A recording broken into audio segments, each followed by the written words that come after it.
Excellencies, ladies and gentlemen, and dear colleagues.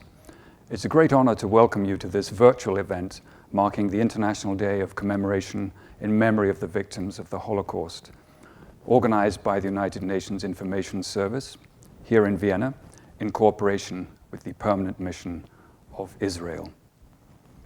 And to mark this important day, we are honored to present you these special messages by our dignitaries, Mr. Antonio Guterres, Secretary General of the United Nations, Ms. Ghada Waly, Director General of the United Nations Office at Vienna, His Excellency Mr. Gaby Ashkenazi, the Minister of Foreign Affairs of Israel, His Excellency Ambassador Mordechai Denis Paul Rodgold, Ambassador of Israel to the Republic of Austria and Permanent Representative to the United Nations, the Organization for Security and Cooperation in Europe, and international organizations in Vienna.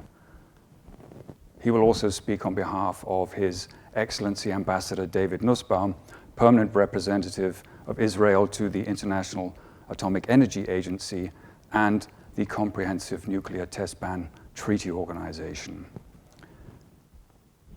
Thank you to all our speakers, and welcome to other ambassadors and representatives from permanent missions and the Jewish community here in Vienna, and all those who join this virtual commemoration. Before we hear our first speaker, I should now like to invite Mr. Herzl Edrei, Consul of the Embassy of Israel, to light the memorial candle.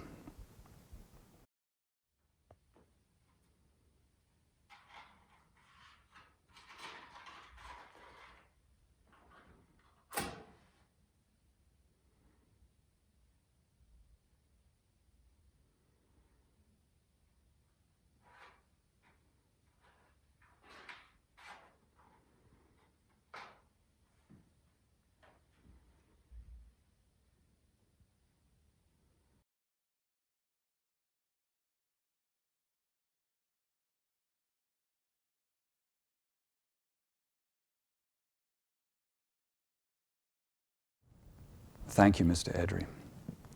It's customary to recite the Jewish prayer of El Maleh Rachamim to mourn the Holocaust victims. El Maleh Rachamim, which means God full of mercy in Hebrew, is a funeral prayer for the ascension of the souls of the dead. I should like to invite the Chief Cantor of the main Vienna Synagogue, Mr. Shmuel Barzilai, to recite this prayer.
ששת פילוני אחינו בני ישראל, אנשים, נשים, ילדים וילדות,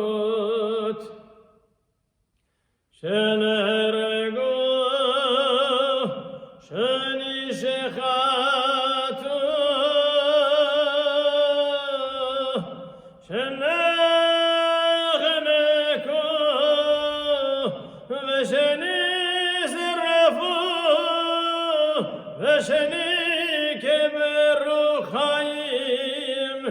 בידי הנאצים ועוזריהם יימח שמם באושוויץ, מיידנק, טרבלינקה, מאוטהאוזן ובשאר מחנות ההשמדה בארצות אירופה.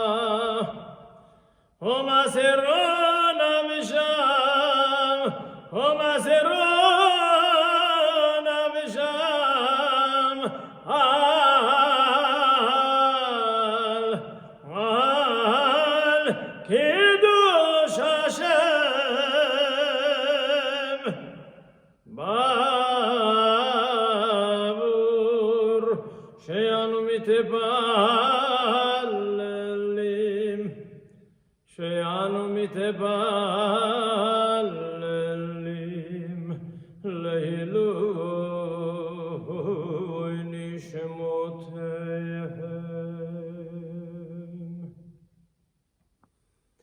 לכן בעל הרחמים יסירם בסתר כנפיו ליובלמים, וייסרו בסרור החיים את נשמותיהם. בגן עדן, בגן עדן, בגן עדן מנוחתם. אדוני ונחלתם,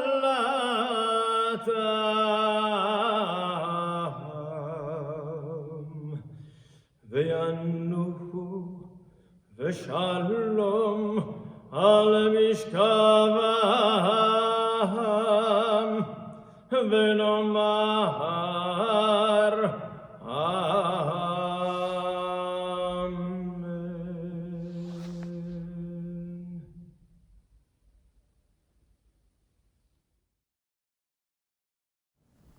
Thank you very much, Chief Cantor Barzilai. I should now like to present the special message of Mr. Antonio Guterres, Secretary General of the United Nations. Today, we honor the memory of the 6 million Jews and millions of others who were systematically murdered in the Holocaust by the Nazis and their collaborators. This year's anniversary takes place under the shadow of the COVID-19 pandemic, which has revealed long-standing fractures and injustices in our societies and contributed to a resurgence in anti-Semitism and xenophobia. The Holocaust was the culmination of 2 millennia of discrimination, attacks, expulsions, and periodic mass killings of Jews. It should have ended anti-Semitism for good, but it did not. Anti-Semitism, unfortunately, remains alive and well. Today, white supremacists and neo-Nazis are resurgent, organizing and recruiting across borders, intensifying their efforts to deny, distort, and rewrite history, including the Holocaust. The COVID-19 pandemic has given them new opportunities to target minorities based on religion, race, ethnicity, nationality, sexual orientation, disability, and immigration status. We must make urgent joint efforts to stop them. As we consider the recovery from the COVID-19 pandemic, we must address the fragilities and gaps exposed by the pandemic and strengthen our mutual bonds based on our common humanity. This year must be a year of healing. Healing from the pandemic and healing our broken societies in which hatred has all too easily taken root. As we remember those who died in the Holocaust and honor the survivors, our best tribute is the creation of a world of equality, justice, and dignity for all.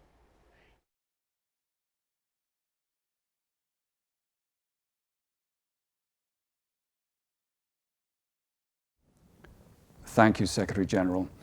I should now like to invite Ms. Ghada Waly, Director General of the United Nations Office at Vienna, to address us.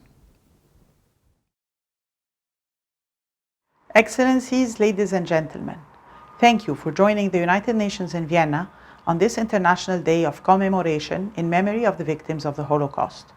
I'm grateful to the Permanent Mission of Israel for organizing this important event with the support of our colleagues at the UN Information Service and for enabling us to meet virtually in the face of COVID-related challenges. We come together today to remember the 6 million Jewish men, women, and children and the countless others murdered during the Holocaust. It is our duty to mourn these victims and preserve their memory while reflecting upon the spiral of hatred, discrimination, and dehumanization that led to Nazi death camps in Europe. The horrors of the Holocaust and of the Second World War prompted the founding of the United Nations so that together we can prevent crimes against humanity and strive for peace. Our struggle against anti-Semitism and racism, hate crimes, and hateful discourse continues today. It is central to the mission of the United Nations that we do our utmost to counter the bigotry, prejudice, and disinformation that aim to divide us.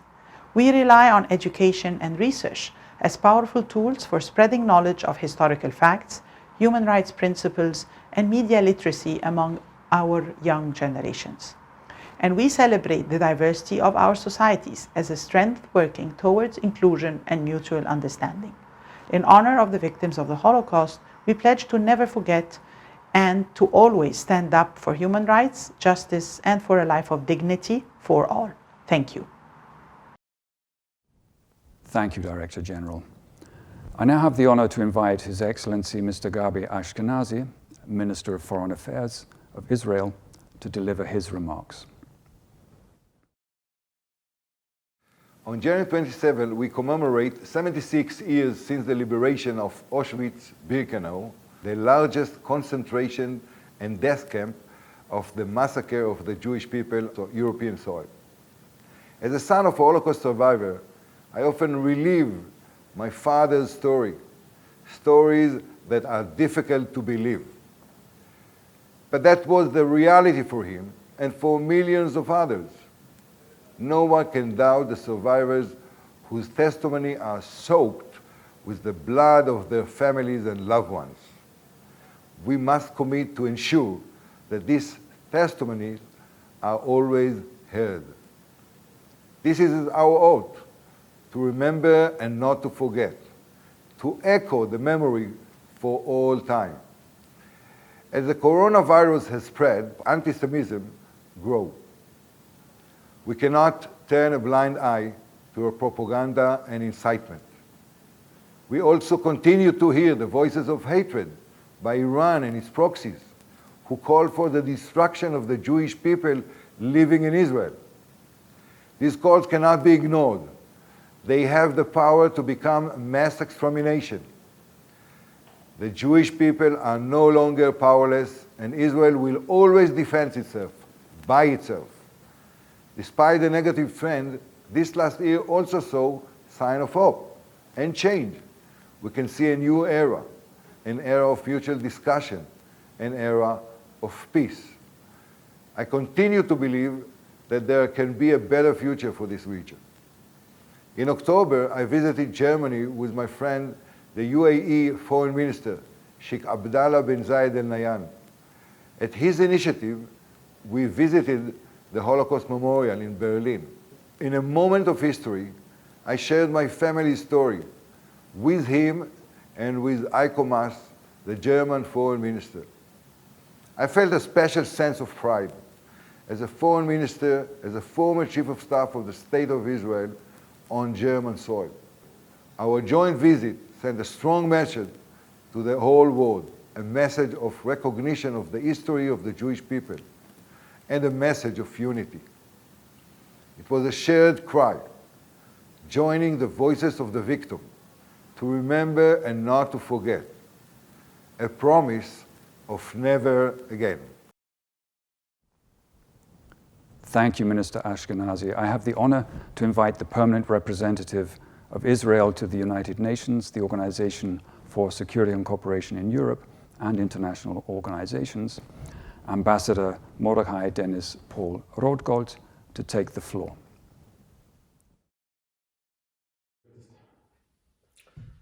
Distinguished colleagues and guests, today we are commemorating the 76th anniversary of the liberation of the Auschwitz-Birkenau Nazi extermination camp that became the tragic symbol of the darkest chapter of modern human history. On 1st November 2005, the United Nations General Assembly adopted Resolution 67 by consensus, reaffirming that the Holocaust, the Shoah, will forever be a warning to all people of the dangers of hatred, bigotry, racism, and prejudice. It designated the 27th of January as the International Day of Commemoration in memory of the victims of the Holocaust. For me, this day is also a very personal one. Actually, I myself, Mordechai Rodgold, bear the name of my grandfather, Mordechai Rodgold, who died on the 30th of July 1942 in Auschwitz-Birkenau, the death camp, the liberation of which in 1945 we are marking today. Mordechai Rodgold's parents and siblings were all arbitrarily murdered, together with 6 million Jews, in the numerous and ominous extermination, concentration, forced labor camps and killing fields that the German Nazi regime and its too many collaborators set up all over Europe. The Nazis' immorality and despise for human life that culminated in the perpetration of the genocide against the Jews brought about the destruction, mourning and death over all peoples of Europe and beyond. I do believe that commemoration ceremonies like this are a good opportunity for us to go back to the basics and to remind ourselves of our roles as diplomats, in particular within this great organization, the United Nations.